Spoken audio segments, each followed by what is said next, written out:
فرمان حضرت علی علیہ السلام، تم اچھا کرو اور زمانہ تمہیں برا سمجھے، یہ تمہارے حق میں بہتر ہے، بجائے اس کے کہ تم برا کرو اور زمانہ تمہیں اچھا سمجھے۔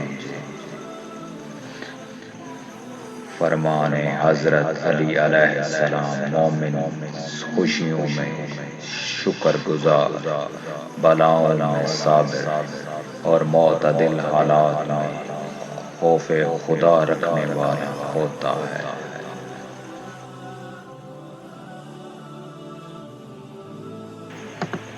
فرمان حضرت علی علیہ السلام، دل کی اصلاح کی اصل دل کا ذکر خدا میں مشغول ہونا ہے۔